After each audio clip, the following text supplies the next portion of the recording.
What's up, everybody? Welcome to the State of Wild, episode 145, a regular YouTube video web series podcast thingy. My name is Meowth, and as usual, I'm joined by my two good friends and co-hosts, Roffle and Corbett. Guys, how you doing tonight? I'm doing great. You know, I'm excited because we are exactly 1 week into the new expansion, and that means that everything is settled perfectly, and Corb is here to tell us precisely what the metagame is, and you can quote him on this for the rest of the expansion cycle. So it's perfect. I just got called up in front of the class, and I did not do my homework or have anything prepared. So I'm going to do what I usually do. I'm just going to BS it. But no, I'm very happy to be with you guys today and apparently give a full report. Yep. All right, I'm expecting a 200-page essay, right, on the State of the Wild meta on our desk in 2 minutes when we start calling on you, okay? Cool. Got it. Yeah, we were recording on Tuesday, so this is the day of the new balance patch. So I guess before we talk about the wild meta, we should go ahead and talk about kind of the emergency patch. This is like the usual like emergency patch that they have 1 week after an expansion. And in this patch, we got two changes. One of them, I think, relevant for wild, and the other one, imagine saying that we nerfed a card in Mech Rogue 2 weeks ago. I think you would have been laughed off any podcast. But the first one is Solid Alibi. So Solid Alibi going from 2 mana to 3. So this obviously will affect the wild Quest Mage, Hostage Mage style of decks. The ones that play like 4 Frost Novas, 6 Ice Blocks, and like 10 of these in a game. It'll now be slightly harder to do that with Solid Alibi to 3 mana. I mean, to be fair, those decks were never like super high win rate. But, you know, glad that this is getting nerfed because maybe it'll take that population down just a little bit more. I think, unfortunately, like those decks will that deck will continue to beat all the same decks that it used to beat, just because like this nerf really hurts hyper aggro, which it was already losing to anyway, and so it's just kind of I don't know. It's gonna be annoying for all the same in all the same matchups that it used to be annoying in, but it's still like a good change. I think like sure, slow it down. I don't care. I hate this card so much. I hate all these cards so much. Ice Block, Alibi, Frost Nova. Just kill them all. They can all die. There should be no mass... Like, there shouldn't be a massive pile of mass healing or stall or freeze in any class. And so I am happy that we've just copped an accidental bullet to the deck. So thank you so much, Standard. Yeah. For doing your duty. Right. Really, where it hits hard is like on the remix or Sivara turns. It makes those a lot more awkward, right? Like playing the first Solid Alibi is still probably pretty easy. It's just like now it's 5 mana to remix a Solid Alibi, and that's getting kind of expensive. So sure, it slows it down a bit, and like mana changes are generally quite impactful. Yeah, I mean, I think the deck will still play Solid Alibi. I don't think that's changing. It'll just be slightly worse in that deck. Yeah. And then the other one, Mech Rogue, getting nerfed. I'm not going to lie to you, I haven't played much Standard yet. But again, I think if you told anybody that you were nerfing cards out of Mech Rogue a week into the expansion, people would have called you crazy. But Lab Constructor, so this was the 4 mana 3/2 mech that said at the end of your turn copy, summon a copy, and then you could forge it to give it magnetic. Yeah, apparently you could do some really disgusting things in high roll and kill some people pretty quickly with this in Standard. And so Lab Constructor going from 4 mana to 5. I know people have been dabbling a little bit with Mech Rogue in Wild as a result of the Standard popularity. I don't think that those decks were playing Lab Constructor, and so I don't really know if this affects the Wild version of the deck that much. But again, dude, I still trying to wrap my mind around this whole Mech Rogue being busted and needing a nerf thing. Yeah, I played a little bit of Mech Rogue in Standard, and like I've been hearing, maybe it's the ranks that I'm playing at, but I've been hearing up ladder that like this Lab Constructor isn't necessarily like a win rate card so much as a feels card, because it becomes very challenging to deal with once you like strap it onto a stealth minion, for instance. It just kind of like carries the game away.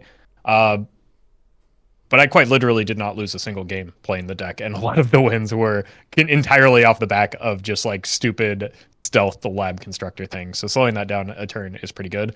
With regard to Wild specifically, like it was probably just maybe barely a fringe playable card in that deck, just because of the pace of play in Wild. Mech Warper and Galvanizer help make it a little bit easier to get down than it is in Standard. But like at 5 mana, it's probably a little bit slow for that type of deck in our format now.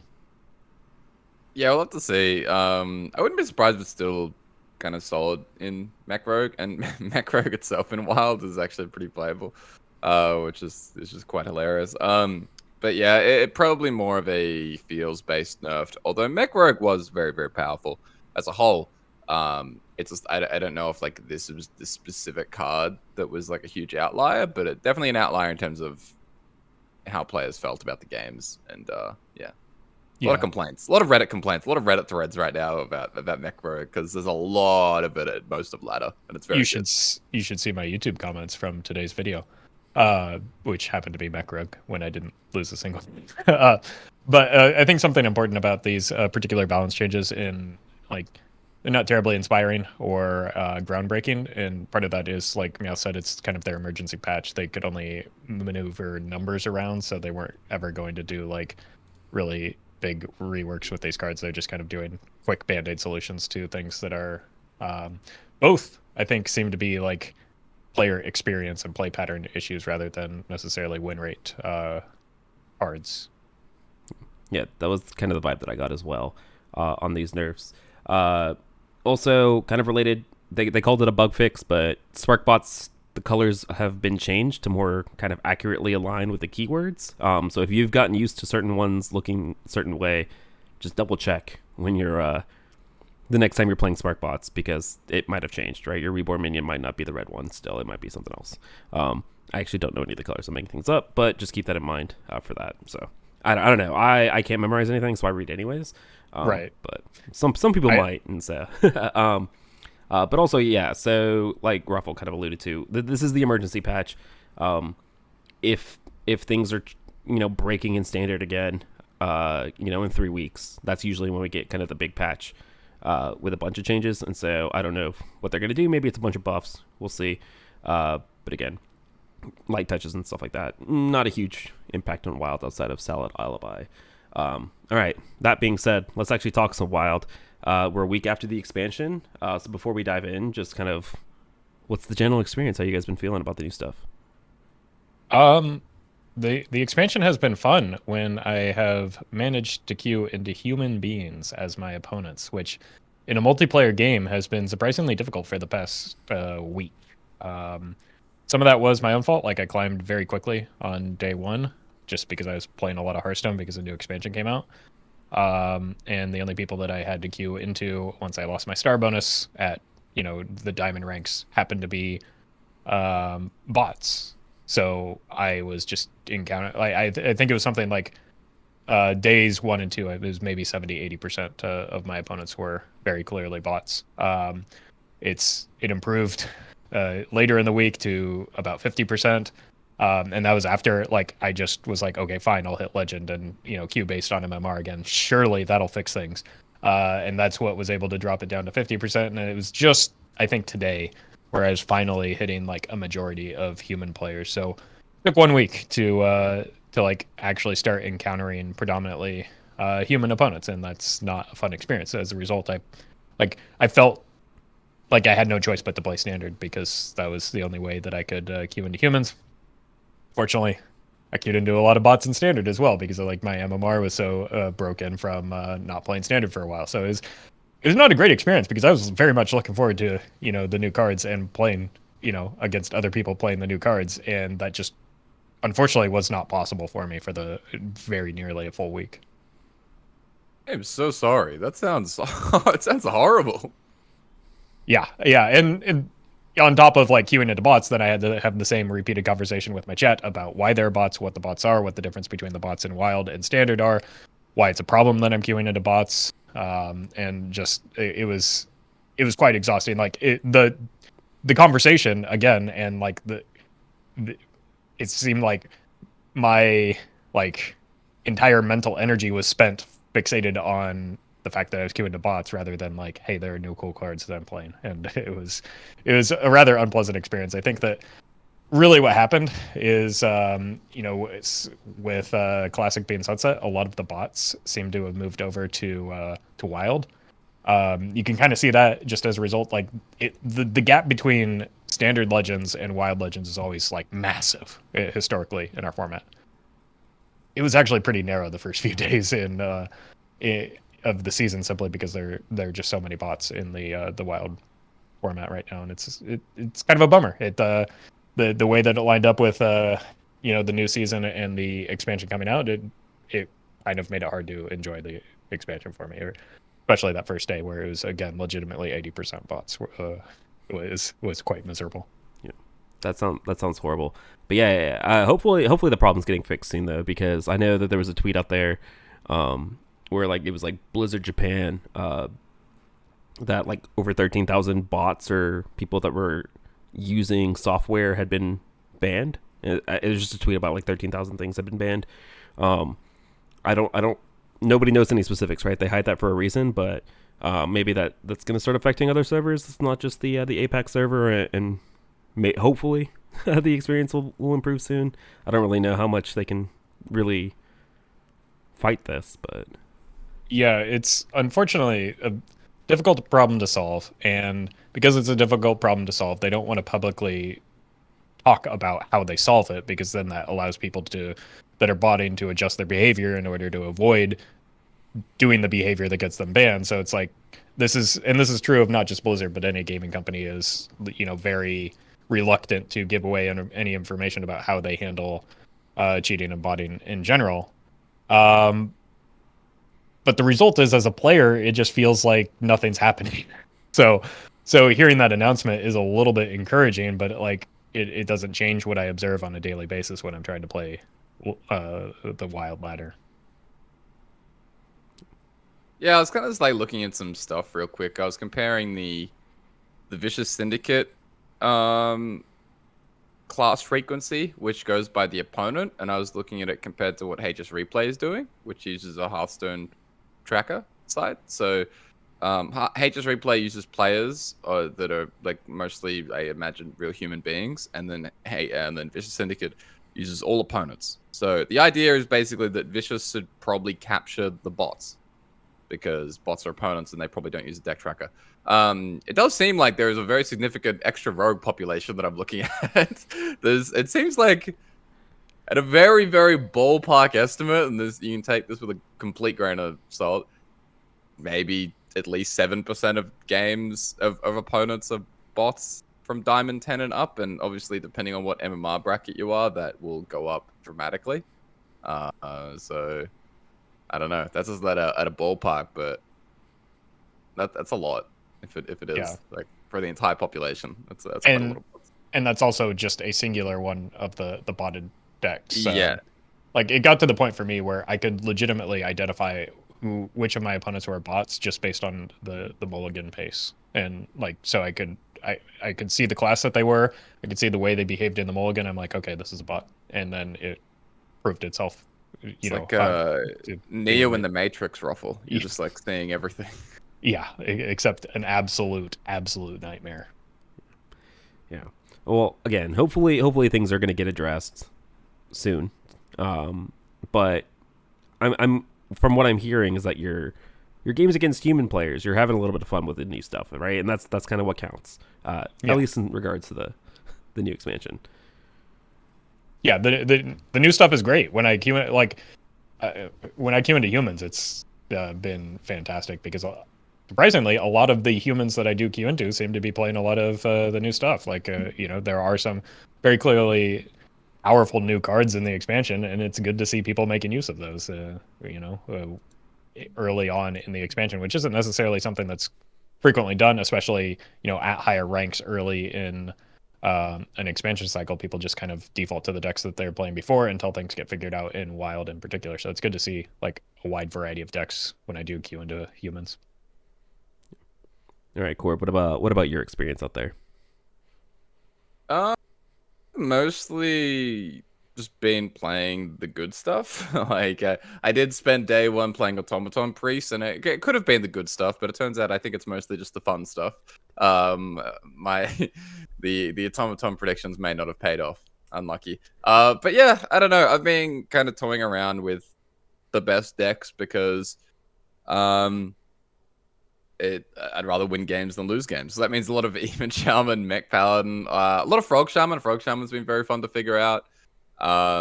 And I'm still not entirely sure what we're meant to be doing there, but I feel like I've got a pretty crystal clear picture of the format right now. I don't imagine that changing too much, but there are actually like more viable strategies than you would think.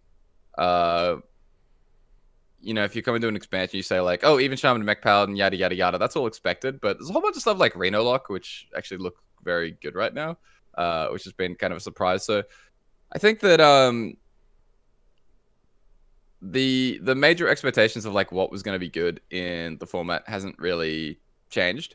And those decks are far and away the absolute best things that you can do, but there's probably a lot of bubbling stuff underneath that is very competitive, that people aren't really using. And while it continues to be more diverse than it probably quote unquote should be, because players don't want to actually play the good decks, they will do anything they can to avoid playing the actual good decks. And instead they'll play, you know, whatever, which makes for an inherently more diverse experience than what you might see in standard. But yeah, format has mostly been aligned, I would say, to pre-release expectations, and I don't know, it's fine. Like, it's good. Like, you just have to kind of know what you're getting into. And with my gradual mindset continuing to be that Wild is a very dumb place, and if we're doing turn 3 OTKs and stuff, we should just bring back Sork, bring back Darkglare. Like, this is where I'm at, and so it doesn't really bother me if we're doing really dumb, broken things, because everything's broken, and that's just the way it is right now. Yeah, we're not going to touch that because we don't have 45 minutes, but no, I like the whole idea though, where you mentioned there was like a huge swath of decks that are maybe not the best, but like are competitive, which I think is kind of the sweet spot for Wild as an inherently non-competitive format. As weird as that is to say, where like you have no incentive to play the best decks, right? And so if you can find success with like 15 or 20 other decks, well, there's no real incentive to do anything in like Hearthstone in terms of standard either, because they only give out like 4 world spots or 4 MT spots on each server, and you have to hit them 3 months in a row. So like after the very first month, you kind of know to play for in standard, right? I don't think so, because if there's only like a dozen people where it's quote unquote something to play for, it does not affect 99.99999% of players, which makes no difference than Wild. Right. There is no difference, basically. Like, the people that want to win games of Hearthstone are going to want to win games of Hearthstone regardless of whether there's like a top 4 world spot or whether it's just a rank 1 screenshot. Like, I don't think it dramatically changes the experience of like the entire 11x bracket in the slightest. And that's just the 11x bracket. No, yeah, exactly. As long as there's a leaderboard updating live like it does now, that is all the incentive players need for either format in order to try. Yeah, that's all it takes. Is even if there weren't a leaderboard, just having, you know, making that number get smaller is like a good enough carrot for a lot of people. Well, it's strange then why people in Wild, I guess it's not really that strange when you look at what are actually the best decks in the format. But yeah, maybe again we're getting to the weeds here of where we're talking about the new expansion stuff. So maybe we'll touch on this in a different episode. Okay, I'm gonna use this really awkward segue because we kind of went somewhere else. To just move back to decks themselves from the new expansion. And so I want to start with kind of the new hot thing that is Frog Shaman. And so, Cor, I'm going to come right back to you because I know you've been playing non-stop Frog Shaman the past little bit here, trying to figure out what the best deck is, or best way to build it, I guess, is. So you want to talk us through like the approach of what Frog Shaman should be right now? Well, I don't know. That's the thing. Like, Come on, man. I don't know what Frog Shaman should be. Like, I think there's a lot of questions up in the air.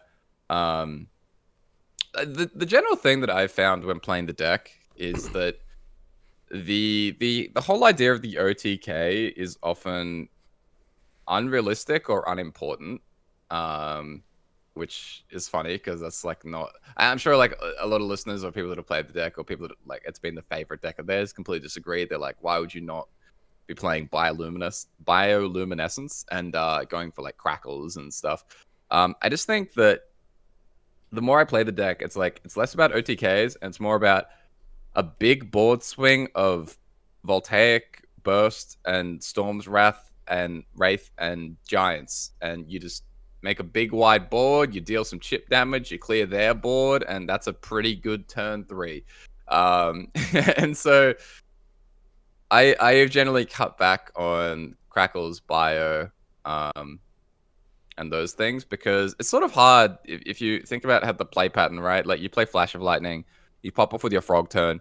You can't actually draw the bioluminescence because that's a 3-mana spell, and so like it's very hard to play a frog and 2-mana spell and then a bio on top of that. You know, like that's 7 mana. That's a lot. And so unless you super high roll with lightning blooms, which you can't tutor with the frog either, it's very hard to actually execute like an OTK on that combo turn unless you hold it off until maybe turn 4 or 5. And even still, you still can't tutor the bio. Like you have to just have it in hand to make it worthwhile. So I've generally found that game plan to be sort of something that feels really satisfying when you actually do kill people, but ultimately isn't consistent and isn't important. So I'd rather just go for like the big board swing. A card that I've really liked recently is Radiance. Being able to like tempo frog and then play Radiance and do the exact same pop off without Flash of Lightning is really cool. So that's been good. Arcane Giants are something that I'm playing that I think are like core to the deck, but not everyone is using. Some people are using Questline. I don't know how good Questline is. Basically, there's a lot of questions right now, and the stuff that I'm doing is probably bucking the trend a little bit of what other players are using, but there's not really like a solidified approach overall.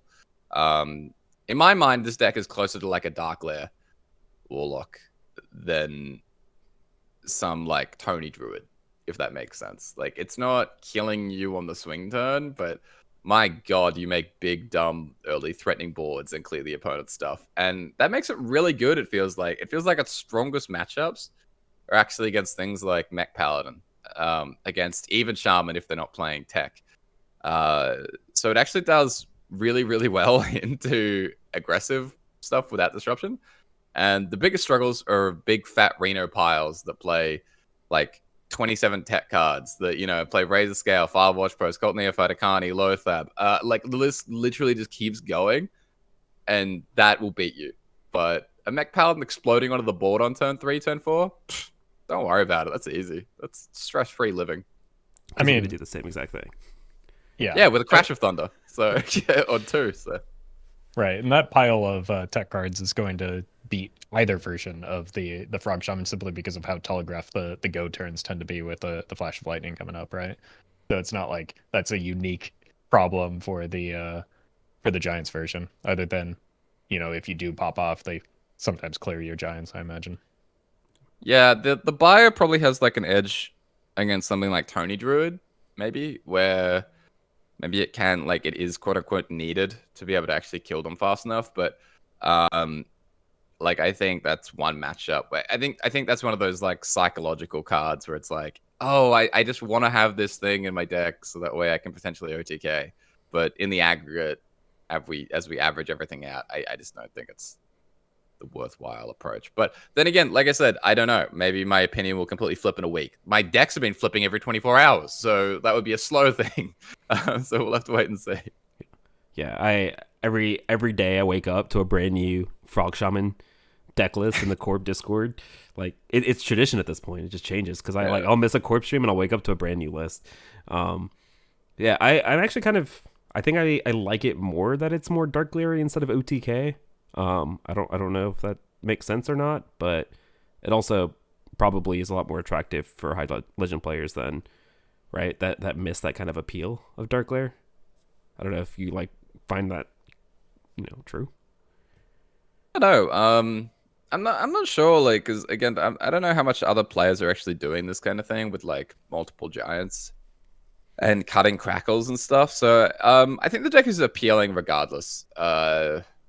Because whether you are like trying to kill people ASAP or not, you're playing lots of cards and drawing lots of cards and doing lots of mana cheating, and that's always appealing. Those decks typically are popular when they're bad.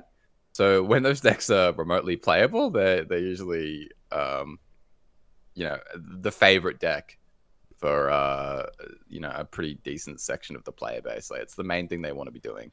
And it's me. I am people. I am I am one of those. Yeah, you guys and your storm decks, crazy.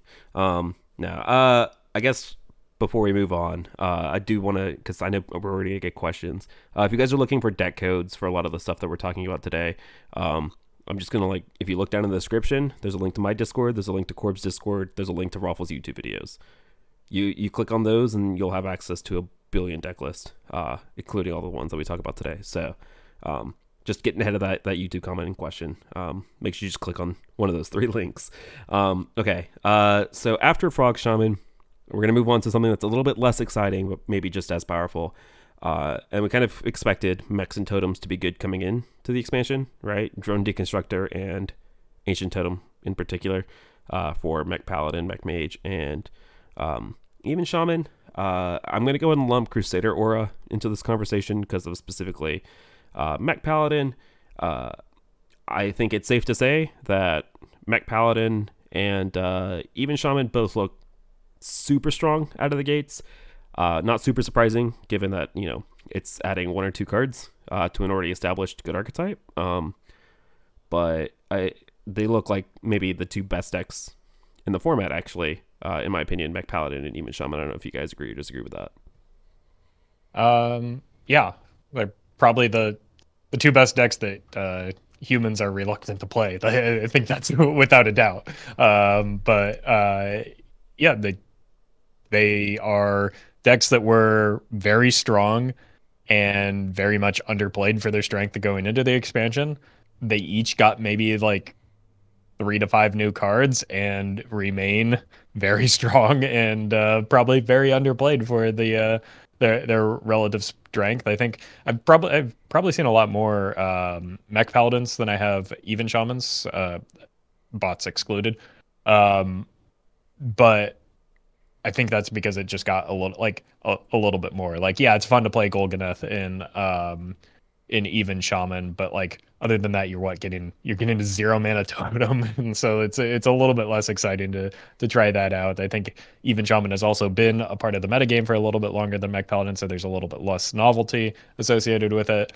And I don't know, it feels like mech paladin is maybe just a hair quicker, as well, and maybe in a slightly better position, for especially like at the diamond rank band, where you're going to encounter a lot of aggro mirrors. It's just very good at you know vomiting stats and swinging boards.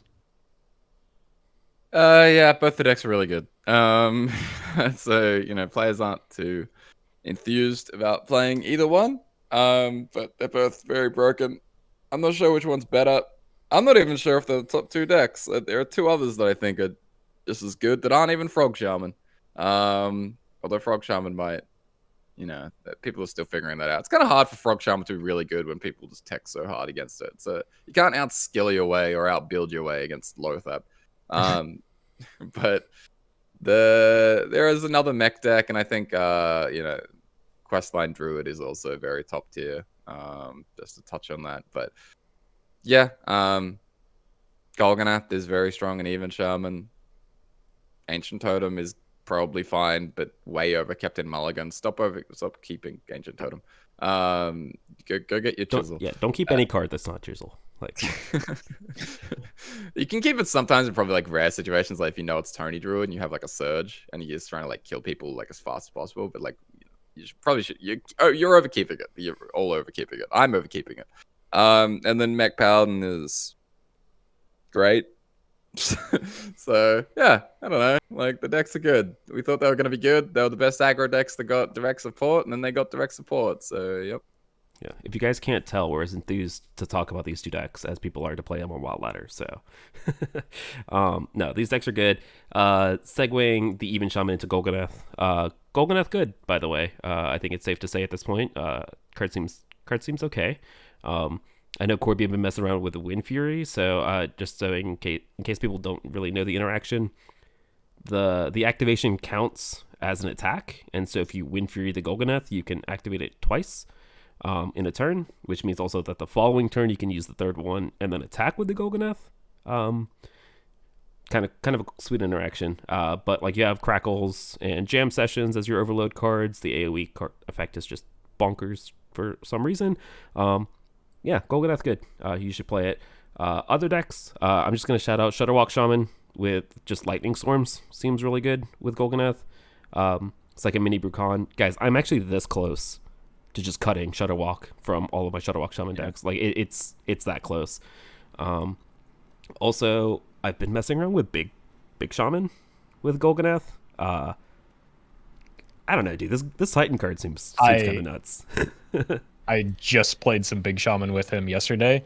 I think there are a lot of situations where I had like 2 minions in hand and a Eureka or an Ancestor's Call, and I'm like, please give me this Golganath over the 10 drop, please. And like that seems silly, right? For a deck like Big Shaman, where I could cast it from hand next turn, and I'm rooting for the Golganath to come out, and it's like that's how powerful this card is. There's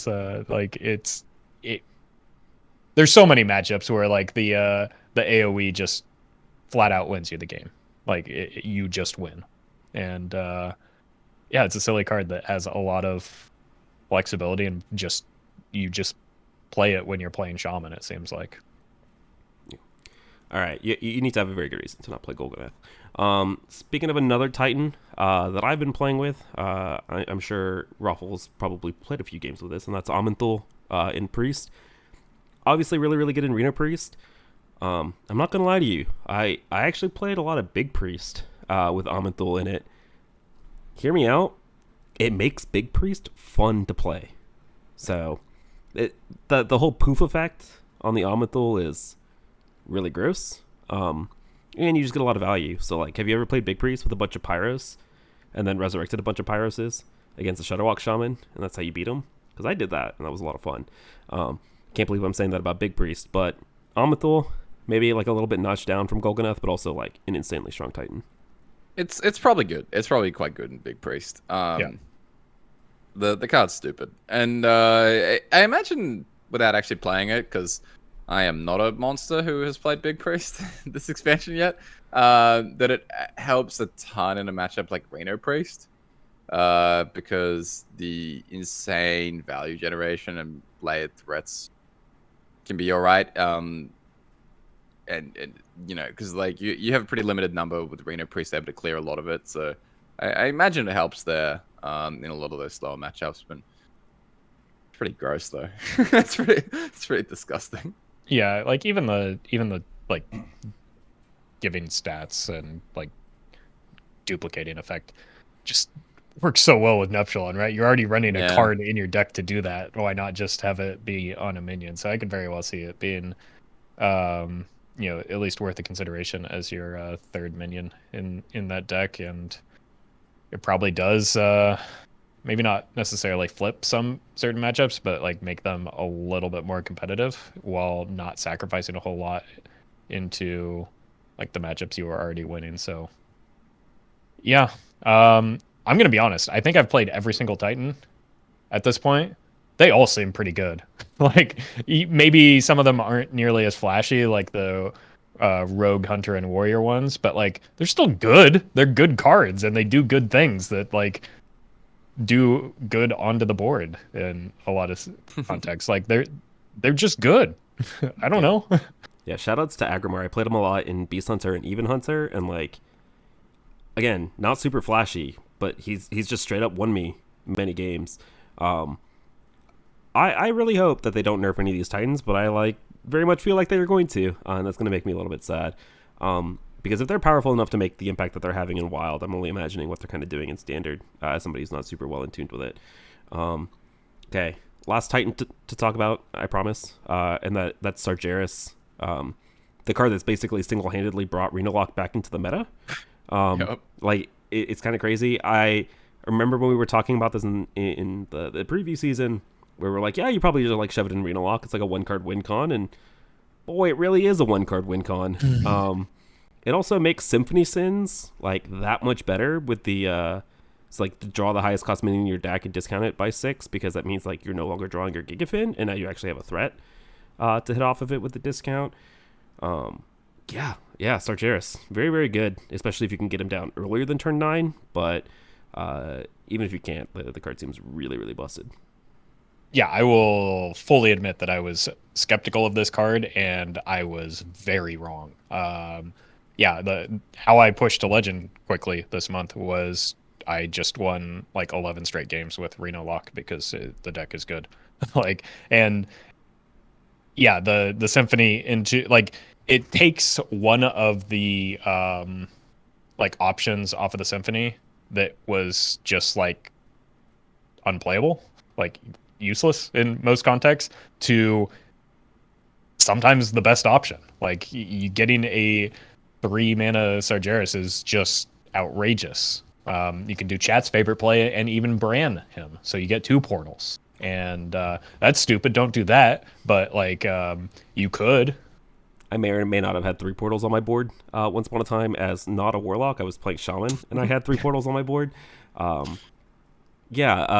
is too many. 2 is also probably too many, but it's also really, really fun. So it is funny. It is funny, but like maybe only do it the one time, and then that's I will never make the mistake again. I had to do it to stop my opponent from activating the Sargeras, and then it just happened that I had 3 portals on the board. But it's kind of crazy though. Like this 9-mana card in Wild has like single-handedly brought back Reno Lock. And I think it's just because it's like that 1-card win con, something like Gul'dan, but you don't have to put a bunch of supporting pieces in there to make it work, which I think is a huge deal. Yeah, it's just like it's not only the card slots that it takes to set that up, but also the mana requirement to get like a fully juiced Gul'dan. Another card in Reno Lock that has been pretty surprising is the Mortal Extraction, or whatever the new 3-mana clear is. This is another one where, Eradication, thank you. This is another one where I just kind of wrote it off because I'm like, oh, good, another board clear in Warlock. It doesn't need that, but like it kind of does. Like it's kind of like like an AOE touch of the Nathrazim, which is good card and does good things. Yep. Yeah, definitely helps. Good card. The Sargeras, the Symphony interaction is so key. Like it's so huge. Just to be able to like speed up that win condition, because if you were blindly playing it for 9 mana every game, it would be a little iffier. But it's a really big deal that you do get that mana cheating quite often. And Reno Lock looking very competitive. So again, I think I mentioned at the top, not really what you would necessarily expect coming into an expansion. But I don't know, deck's probably like tier 2, like tier 3 in that kind of range. Like very, very competitive, and probably the best Reno deck. Congratulations, Meowth. Well, I mean, I still think that the Reno Priest deck is kind of busted if people would just stop playing like the really crappy 40 card thief versions of the deck, because that's all I see on ladder. I've been seeing some interesting stuff with Reno Priest. I've been seeing some piles running like Magatha. I've seen that as well, and I actually kind of like that. Yeah, I think it's good. Yeah, we're fighting Reno Priest, but no, if Reno Lock's up there with Reno Priest, which I think is a good deck, I'm excited. So I'm planning on playing a bunch of it, kind of in the expansion. Hopefully Sargeras doesn't get nerfed. I know Chadlock's running around in Standard. That's like one of the few things that I do know about Standard. I don't know how much of it's got to do with Sargeras versus like the Void Collar package for undead minions, the slime. I don't know. We'll see.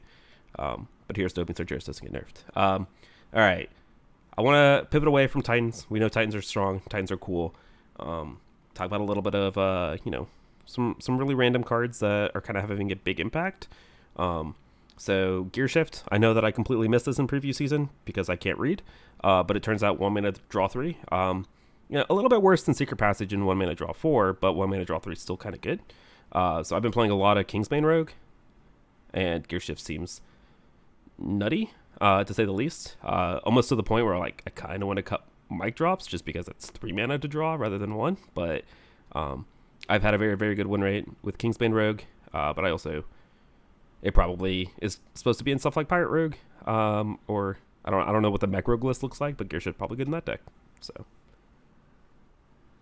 Yeah, it just seems like highly valuable in any deck that can quickly dump hand, which is probably what any rogue deck wants to be in Wild, is a deck that dumps hand quickly. So, yeah, it's like I agree with your assessment that it's no secret passage, but like it's close enough that it can kind of do a secret passage impression, right? yeah, I mean, Secret Patches is really insane. So a Right. slightly worse version than that still seems pretty good. Yeah, I was actually toying around with a Pirate Road to play coins and Gear Shift and Passage. Um, with just like a much lower curve, like no South Sea Captain, and just keeping it very low to the ground. So yeah, I mean, like it makes Miracle Rogue very silly as well. Gear Shift is very, very powerful. And it'll eventually push something that is just incredibly degenerate. Because that's what this card really wants to be doing. So I look forward to that day. That we get like the tier 1 Rogue deck, because we don't really have one right now, but don't worry guys. Rogue will come back. Rogue, there's always going to be some broken Rogue deck waiting in the wings. Surely they'll just like unnerf the location in Draka when they rotate, right? And then Miracle Rogue's that nutty deck again. A man can dream. A man can absolutely dream. All right. The last one I had on my list is Lifebinder's Gift in Tony Druid. I know that there were questions on whether it even belonged in the deck, but the amount of times that I've gotten turn 3 and turn 4 in Tony Druid makes me think that it probably fits super well in Tony Druid. I don't know if that makes Tony Druid like good enough to, crack the 45% win rates on like the VS reports and stuff, but it seems like people are playing it, and it seems like it's really good in that deck. So I wanted to make sure that we talked about it. Yeah, we can move on from it. We don't need to. We don't need to discuss it. It should be at a 45% win rate as a deck. Like that should be its cap, I think, for the play pattern that it exhibits. Still a little bit confused by the Crimson Clergy ban. Not gonna lie to you. Anything else you guys want to talk about in terms of like strong stuff from the new set before we move on to the fun stuff? Nothing offhand that like necessarily sticks out, but there's a lot of like decent support pieces just across the set as well. Like it is a fairly strong expansion, even beyond just the Titans. Like they're good supporting pieces. Like the the magnetic buff mech is pretty good in the right context. That's kind of carrying mech rogue. The spark bots are nutty, so there's just like a lot of good support pieces in the set. Yeah, nothing specific. Like I think we've kind of hit on major decks. Oh, I will say that I don't think we mentioned it. Control Warrior is actually doing surprisingly well right now. So the Odin Control Warrior, it's actually quite solid. I imagine it does fall off a little bit, but it actually looks very good at the majority of ladder. So like we've been talking about how viable Reno Lock is. Odin Warrior, right around the same range. So you should like I would recommend, like, if you're looking for something fresh, really look at the warrior stuff. I think a lot of potential. I would maybe consider waiting a little bit on both of those, depending on what rank you're playing, because I think that both, like, I had good success with Reno Lock. I think it's probably a better. I've played some Control Warrior as well. I think Reno Lock's probably the better deck. I think Control Warrior is probably doing a lot of farming of robots right now. Probably, and yes. And I think Reno Lock is maybe a little bit, exaggerated in its win rate as well, based off of that. But I mean, if you're queuing into a lot of bots, you might as well use that to your advantage, right? So like those are good decks if you want to bully some really poorly programmed AI. Yeah, I'll be interested to see if the warrior deck is still around like next week, right? Or if it is just an artifact, because I haven't even heard of this fabled Control Warrior deck. I don't even know what it looks like outside of being a warrior deck. So I mean, I bopped someone for 40 with Odin pretty quickly just by doing the I happened to draw all 4 of the 10 armor spells and just bashed them for 40. It was great. But I don't know. I don't think I've lost to the deck a singular time, despite like the silly decks that I play. all right. So keep an eye out for Control Warrior. Maybe it's supposed to belong in our next section here, which is the fun new stuff. Odin fun, Odin new, so he can bridge us into this section. All right, Corb, we got to talk about Automaton Priest. Give us an update. Not looking good, Meowth. Not looking good for automatons. I had a ton of fun and success with them on day 1, and then after that, it's been a bit of a disaster for the automaton priest. Turns out it will not indeed be a tier 3, tier 2 off meta option, I think. But apparently Roffle played it and crushed. So yeah, Roffle, well, no, I don't know that I crushed. I did fine with it. But I will say that the deck is really, really good at one thing, which is getting people extraordinarily confused about why Confuse and Topsy Turvy are in the deck, to the point where they just ask on repeat for the entire 2 hours that I played the deck. Why is this card in the deck? Why is this card in the deck? I don't understand it. Then they see it and they say, oh, clearly that's a bug, despite the fact that that's how auras have worked throughout the entirety of Hearthstone. It's why people used to run Void Ripper and Raid Leader in Odd Paladin for a period of time. So yeah, it confuses people. So card does what it says it does. Both the card Confuse and the interaction with Automaton. But it's a lot of fun. I think my record was I played 2 Topsies and a Confuse on a single big automaton and bashed somebody for about 40 and that was a lot of fun.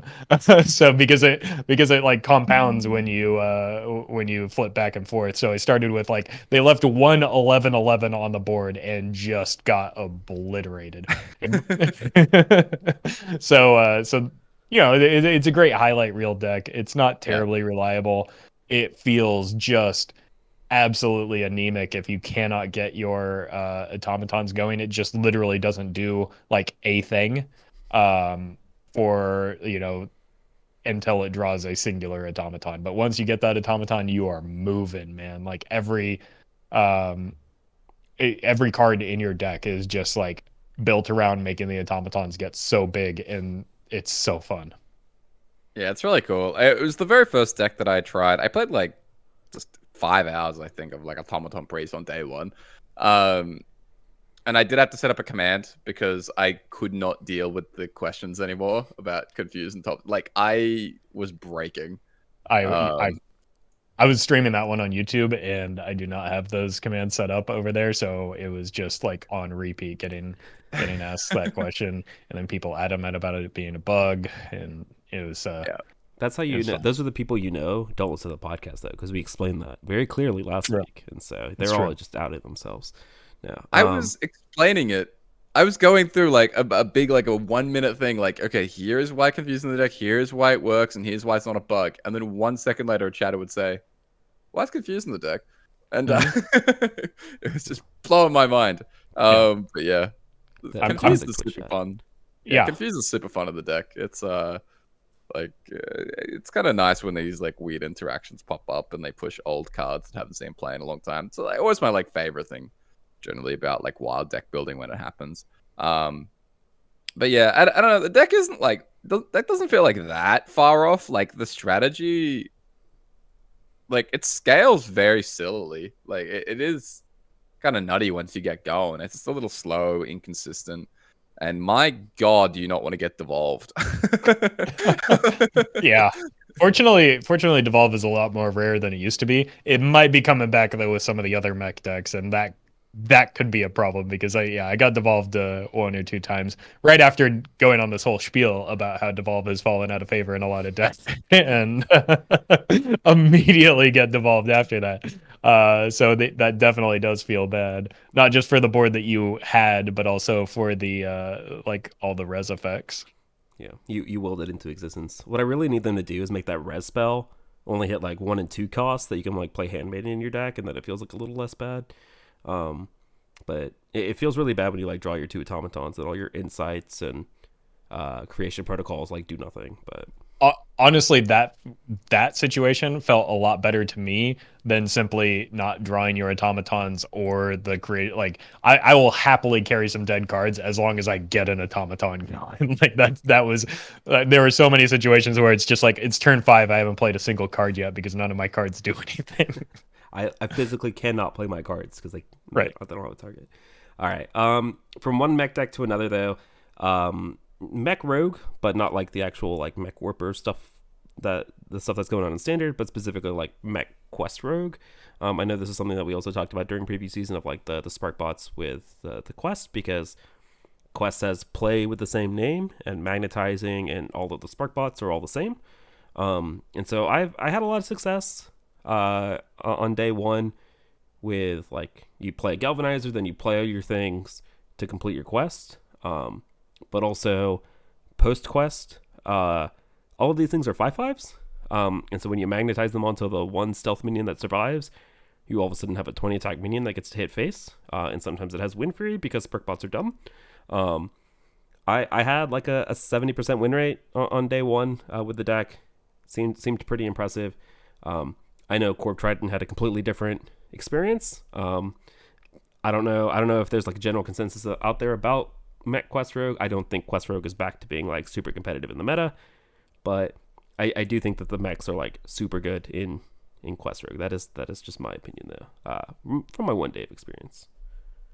I think my experience was somewhere in between the two of yours from the sound of things. So I think the deck's just like okay. It's probably if you're going to play Quest Rogue, you're probably going to play mechs just because like the spark bots are kind of silly in the flexibility they give you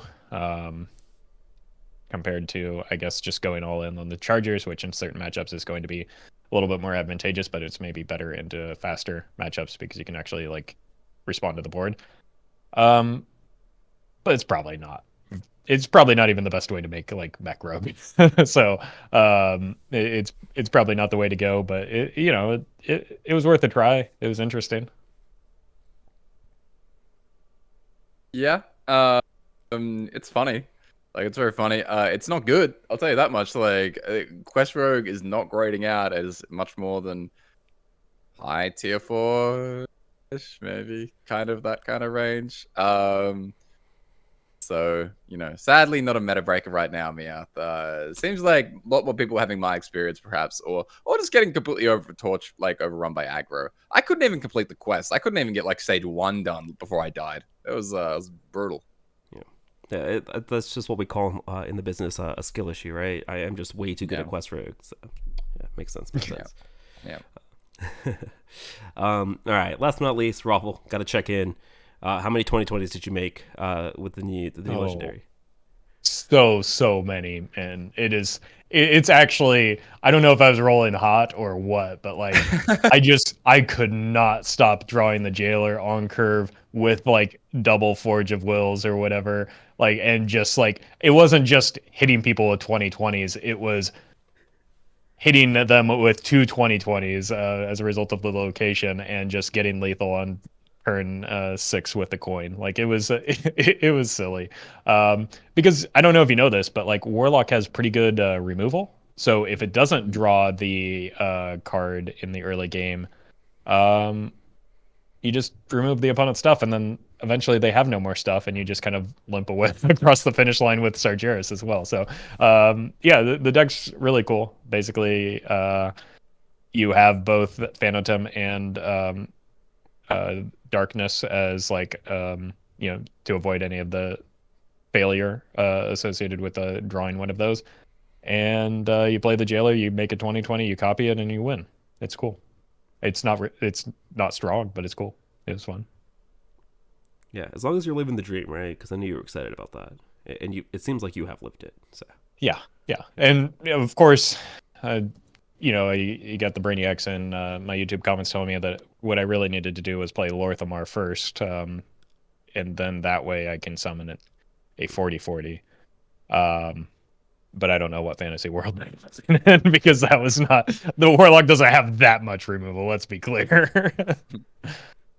But yeah, it's a fun deck if you want to goof around for a bit, make big stats, and not feel super scummy about it because it's happening on turn 6.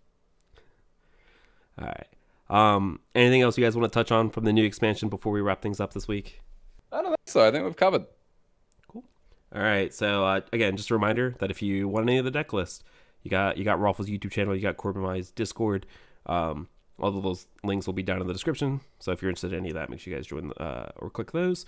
And Roffle and Corb, thanks for joining me. I'm glad you're having fun with the human opponents that you're playing against in the new expansion. I hopefully things get better. But thanks for joining me week after week. Let the people know where they can find you guys and your content. Yeah, you can find me streaming on both Twitch and YouTube at Roffle, and daily videos on YouTube. And you can find me on Twitch at Corbett or Corbettgames on X and YouTube. You guys can find me at Get Me Up on all of those platforms. Thanks again to everybody that listens all the way to the end, week after week. Appreciate you guys. And we will see you guys again next time. Later.